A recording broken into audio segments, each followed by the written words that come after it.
Job सोडले मी परिमल. मग आता पुढे? अरे यार अजून घरात नाही सांगितलं. मग जा सांग. मुंबईत सेटल आहे म्हणून गौरी लग्नात हो म्हणाली. एकदा मुंबईत गेलं ना असं संसार उभं करीन राजा राणीचं की सगळे नुसते बघितच राहते. गो माझे बाय. काय ठेवल्याने या मुंबईत? काहीतरी काय ठेवलेलं असं. अरे आधी त्याला विश्वासात घे. अरे माका भीतीन त्याका मिठीत घेऊक येत नाही, विश्वासात काय घेऊ.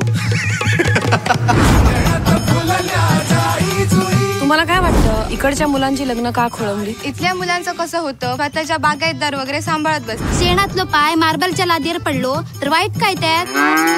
सिरियल बघून त्यांका वाटता मुंबईत गेलो म्हणजे आम्ही पण होतो राधिका आणि जेसिका. माझं ठरलंय, मी इथेच राहणार आहे आणि इथेच काहीतरी करणार. तू इथे कितीही शौर्य दाखवलंस तरी कुणीही मुलगी देणार नाहीये तुला. शर्मीचा यंदा कालीचा शेवटचा वर्ष. त्याका मुंबईतलं पोरग बघ. शर्मिलाचं लगीन गुणाचा पोरा. गुणाचा पोरा. आनंद पुरीचं मोठो भाव मुंबईत असता. मुंबईला कुठे? काहीच नाही. विश्वासघात केल्याने त्यांनी आमच्या चढवाचो. गौरी तुका शहरात तो जावई होतो ना, मग पोरी बॅरिस्टर करूची होतस ना. मुलींनाही त्यांच्या आयुष्याचा जोडीदार ठरवण्याचा हक्क आहे.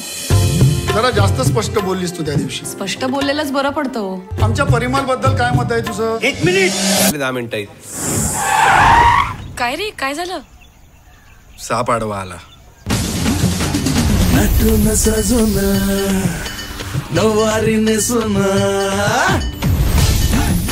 अगो संसार तुमच्या दोघांचा असा सुख दुःख ही वाटून घेऊ खै. पुरला असा दे नाही तर वेंगुर. तुझ्या गोवाचं नाव काय? तुझ्या गोवाचं नाव काय? गोवाचं नाव काय? गोवाचं नाव काय? गोवाचं नाव काय? गोवाचं नाव काय? अरे तशी जर येळ येईल ना तर तुझं दुसरा लगीन लावून देईन मी. थांबे रे गाडी. आनंदा, अरे काय चाललास? मसनात. तेवढा सुके खोबरे घेऊन ये.